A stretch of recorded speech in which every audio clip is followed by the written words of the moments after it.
Here we are. Our honored guests have arrived.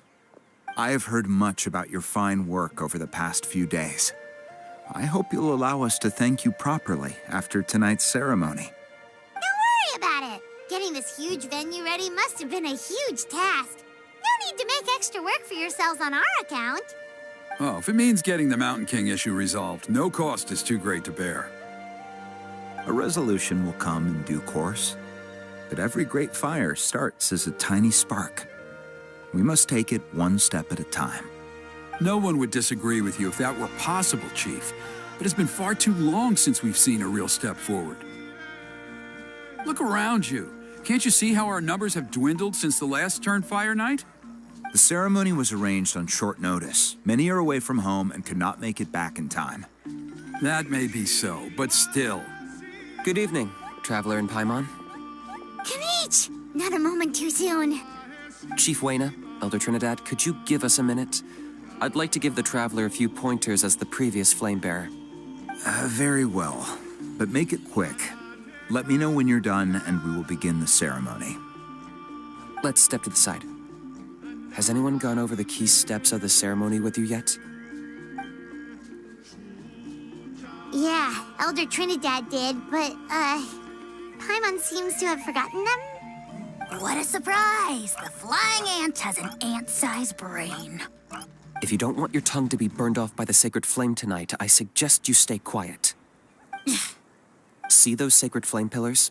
Once you've lit the fire, go light each one up in turn. Once that's done, head down into the cave where the Mountain King slumbers, light the braziers along the way, then bring the flame to the final altar. Then the ceremony is complete. That sounds simple enough. The process isn't complicated, but remember, you mustn't turn back at any point. If you miss a pillar, you can't light the next one, then come back to it. You have to keep moving forward, or it's seen as disrespecting our ancestors. If that happens, you won't receive the blessing of the Turnfire, and you'll have to start over. I made you a diagram that summarizes the steps.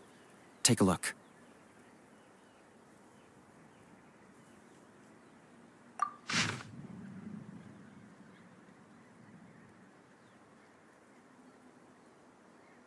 So that's our part. What about you?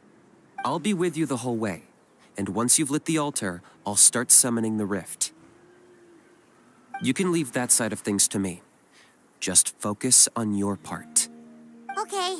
We'll try to remember all that and get it right the first time. Ready when you are. But I think I saw Huni and the others just now. Maybe you should say hi before you start. Might make you less nervous. Just tell the chief when you're ready.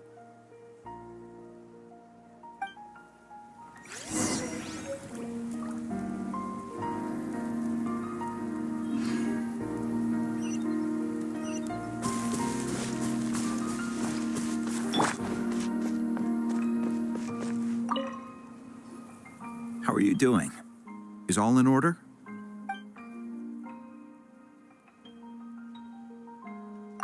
I'm counting on you. Don't forget what we talked about. By past fuel and present flame, life marches ever on. My brothers and sisters, the time has come to light the fire once again, and let the Turnfire night shine bright in Hoytzitlan.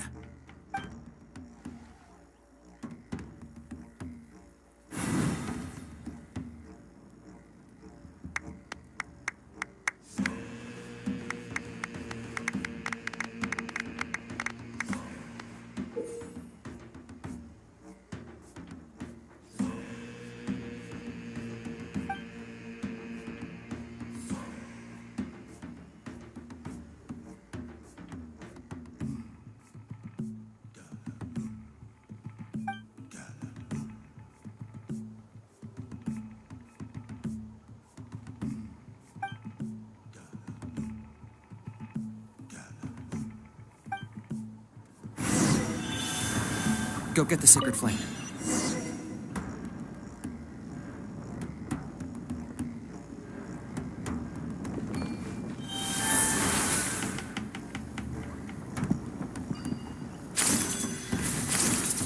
Nicely done. Off to a good start.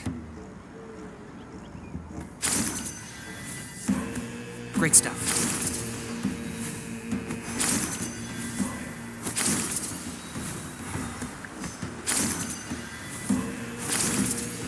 You're over halfway. Keep it up.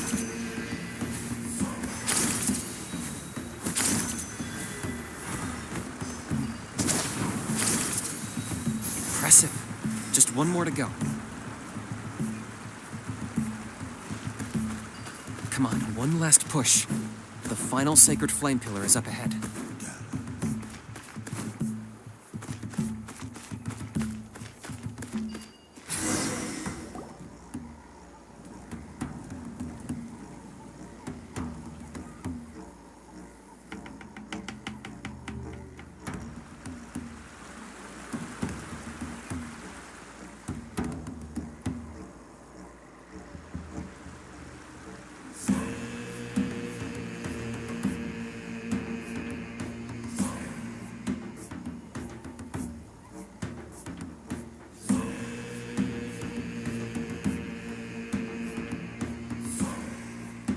Great.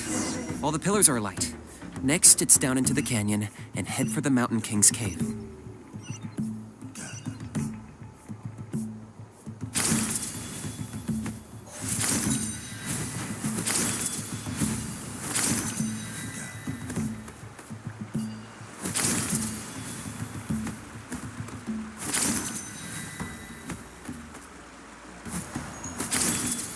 Almost there. The cave is just up ahead.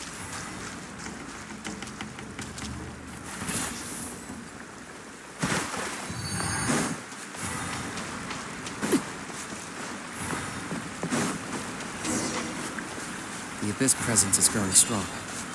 We should deal with the contamination first.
There's the altar of the sacred flame. Remember, light up the torches around it first.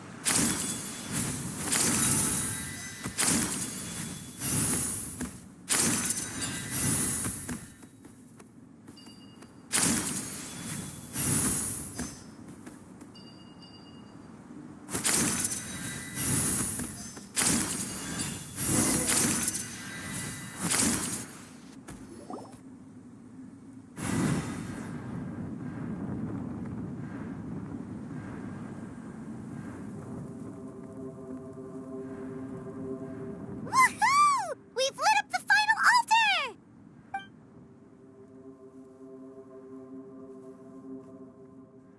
That's the Mountain King up ahead, right? That's him. Kangamato, king of the Yumkasaurs from 500 years ago. He's very powerful. Paimon can tell. He is huge. Let's tread carefully. We don't want to wake him up.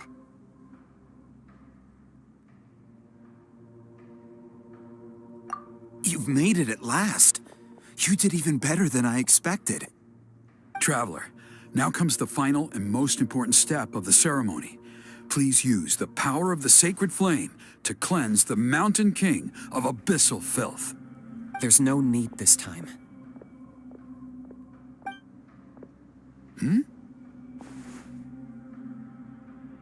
Such strong abyssal power. What is that thing? Kinichi, what is the meaning of this?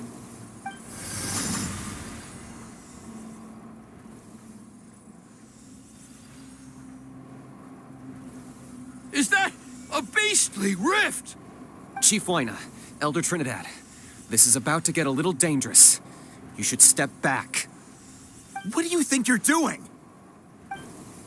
Solving the Mountain King issue. You mean by having him torn to pieces by rift hounds? No, stop! We can't let that happen! Foolish Locust! Can't you see? We're trying to shove your Locust King into the beastly rift! But... I'm sorry, Chief Wyna and Elder Trinidad. This is the only way. Can you promise me that no harm will come to the Mountain King? I can't guarantee it, but I'm fairly confident. Traveler, this is not what we agreed on. You must cleanse the Mountain King of every last trace of abyssal contamination.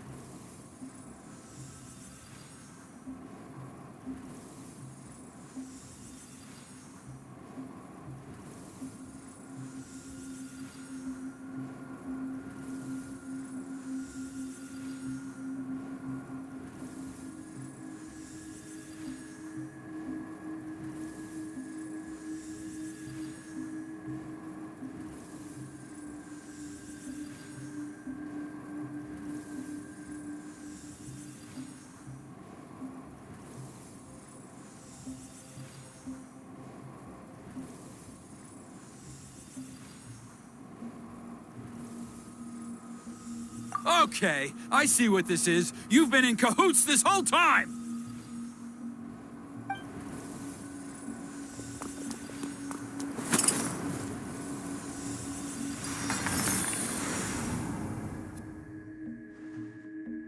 Ugh, you imbecile! What have you done? Oh no! The device is destroyed! You forced my hand. I had no choice. Elder Trinidad? What are you doing?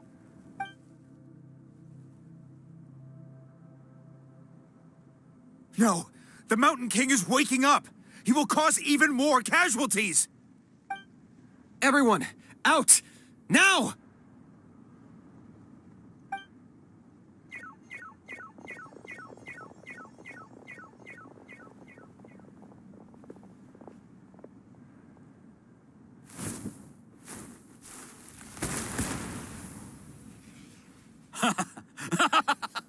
Well, it seems there is only one way to awaken you all from your willful blindness. More sacrifices must be made.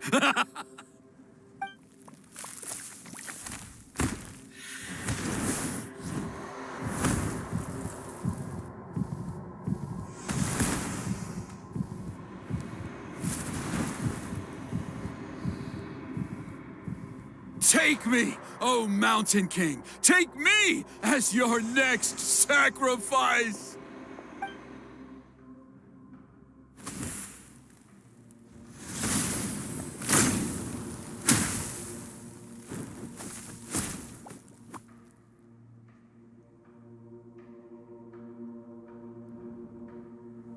Everyone's still outside.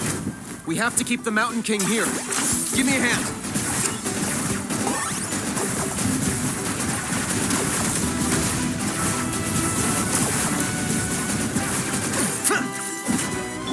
Transfixed! Yoo-hoo! Let lightning echo in... Watch out for the fruits he's spitting out. I can use those against him.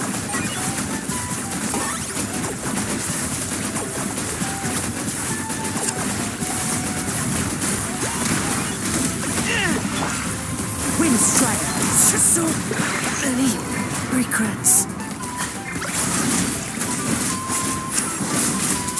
This is where it's Carving way!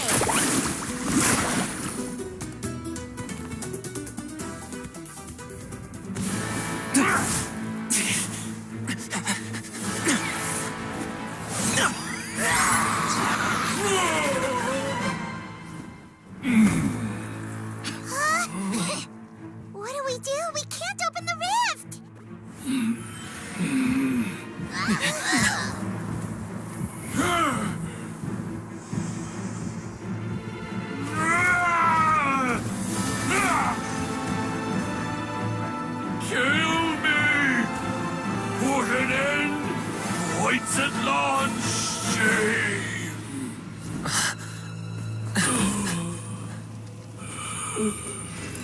past fuel and present flame.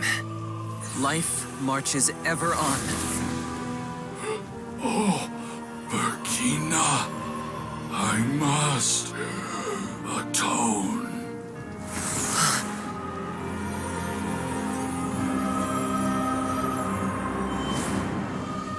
Patience. We will answer to the fire for all our deeds. Even if one day I fall behind, never look back. Keep moving forward, as we are now.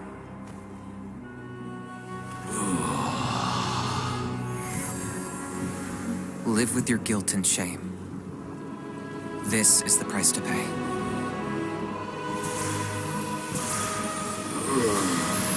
Heir to the Turnfire, please use my ruined vessel to train the heroes of the future. The will of Kangamato will march ever on, till the abyss is stamped out.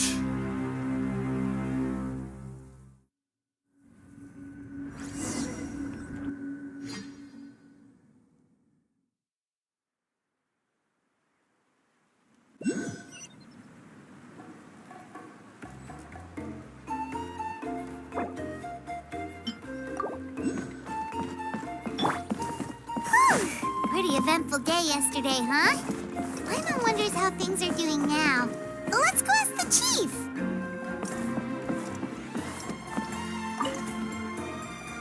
Traveler, you've come at just the right time. I have some good news for you. Trinidad's condition is stabilized. He suffered burns on much of his body, but we believe he'll survive. Guess that's the best news we could hope for. Paimon has to ask, is everyone in your tribe such a risk-taker? First Kinichi, then Elder Trinidad? Is this the scions of the Canopy's adventurous spirit in action? We're simply not afraid to charge ahead into the unknown.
He's fine. Don't worry. He's gone to check on the Mountain King. Something most mysterious has happened.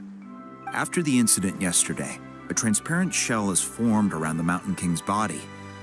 We don't understand the mechanism behind it, but the shell appears to insulate him against the influence of abyssal power. It is somewhat akin to a scab, in that it stops the abyssal energy within him from bleeding out, while also preventing further abyssal energy from seeping in and infecting him. We've never seen anything like it.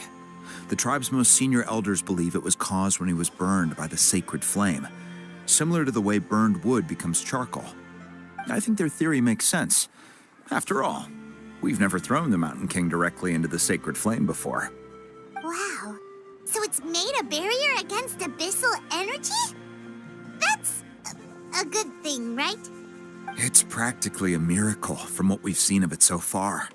It means that the Mountain King's level of abyssal energy is now stable. No longer will we need to perform an annual cleansing ceremony. Wow, that's amazing! I know what you're thinking. The young people in the tribe are already speculating that yesterday's ceremony was a Turnfire night like none other in our history. Because you and Kinichi, you summoned the very flame that appears in our ancient legends. A great transparent ball of fire. And that fire is what saved the Mountain King. Whoa, so that was the real Turnfire?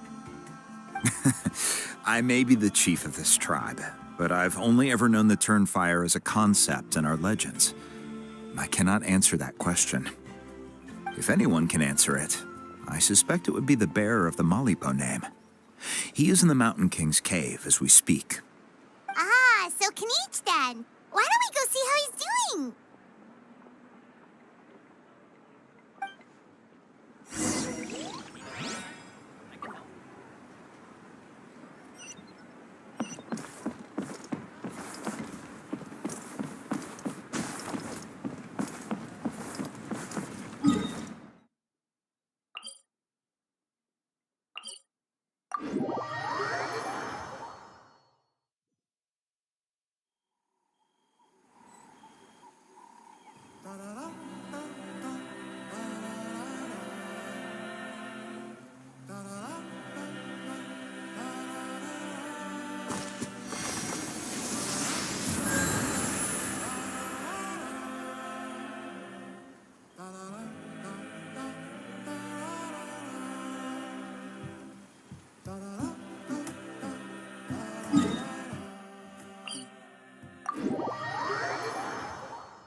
Time to go.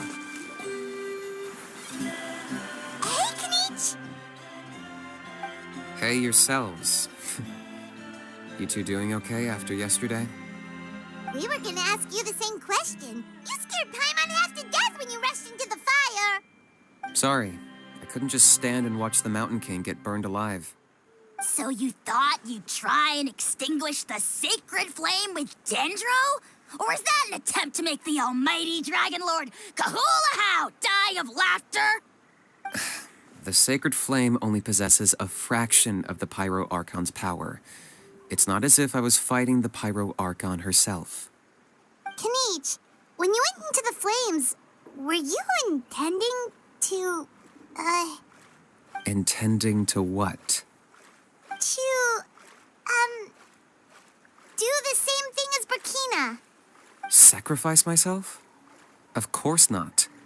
My focus was on keeping the Mountain King alive, not on what it would cost. But now I'm curious. What made you think I was going to sacrifice myself? Well, because everyone's saying the Turnfire is what saved the king last night. And Ponche's theory was that summoning the Turnfire is a tit-for-tat exchange, right? So, Paimon thought you decided to pay for it with your life. So you've heard that rumor too. I'm afraid I can't say for sure. What happened yesterday was a first for me, too. Well, even if you don't know, there's probably no one in the world who does. What I would say is, if that really was the power of the Turnfire, I'd sooner believe that the Mountain King summoned it himself. The Mountain King? Then what price did he pay? The core meaning of price is not atonement or compensation, but what you're willing to give up in order to obtain what you want. It's easy to die for your sins. Much harder to live with the guilt and keep on going. In the end, the Mountain King chose the latter option. For Burkina and for the tribe. That's the price he paid. All right. So, how is the Mountain King doing now? Health-wise, there's nothing to worry about. He'll enter a fighting stance whenever we set foot in his territory. But his attacks are gentler now and not as crazed as before. Like he said yesterday, he just intends to be a sparring partner for people to practice with. Yeah, I tried communicating with him again, but he didn't respond. We dare say that Locust King has well and truly lost its mind. The lights are on, but nobody is home. Its body remains fighting fit thanks to the perverse power of the Abyss, but time has been less kind to its soul. It was ground to a pulp long ago. But we saw him come back to his senses yesterday. That was merely one last burst of brain activity before it croaked. As you humans would say, it went out with a bang. Oh, come on! Stop being such a doomer.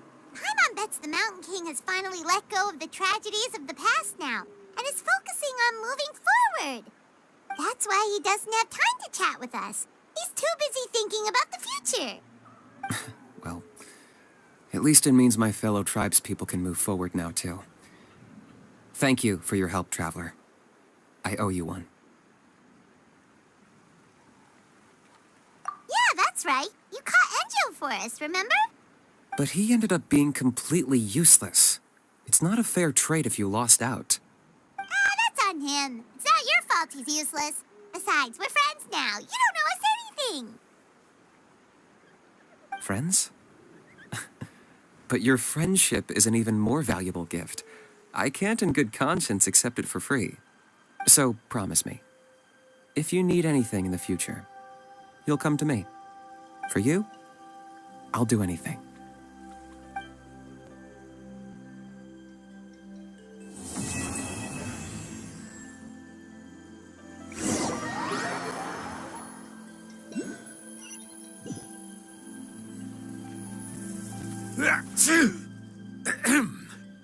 So, in the end, only poor little Hoonie got the sad ending?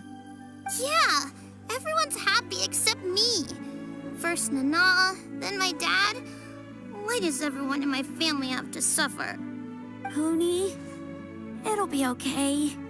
Your dad will get better soon. Toba, you're my friend, so I shouldn't say this to your face. But it was all the Mountain King's fault. Huh? Now hold your horses, kiddo. If you promise not to fight, Uncle Sanka will tell you a story. Okay, before you roll your eyes out of your skull, I promise you can trust me. I almost got my eyebrows burned off by the Turnfire after last time. That's why I came back, to make it up to you. All right, I'll just get to the point. Do you know what Uncle Sanka loves the most about your people? What? Your extreme sports. Huh? On my first day here, I got hit by someone falling out of the sky. I believe you call it bungee jumping? It's a dangerous sport, to be sure, but the courage it took to make the jump impressed the heck out of me.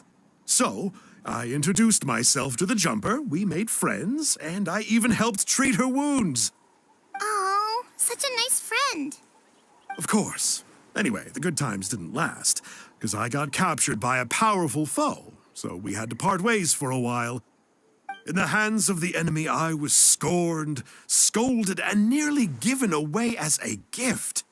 Oh, it was was so humiliating. A horrible experience to look back on.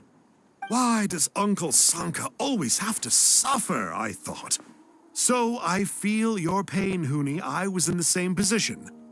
But in the end, I made it through, and I left all of those painful memories in the past. I even managed to reunite with my friend. Is that it? The moral of the story is to look forward in life, right? Yeah, we've heard that one millions of times. Sorry, Uncle Sanka, but you're not cut out to be a teacher. Very smart, Huni, but not quite smart enough. What I'm trying to tell you is that after I reunited with my friend, I found her injuries were all healed, but she really missed her family. So, I thought you might like to see her too. She's right behind you. Turn around and see. Another trick about not turning back? I'm not falling for that one again. Huh?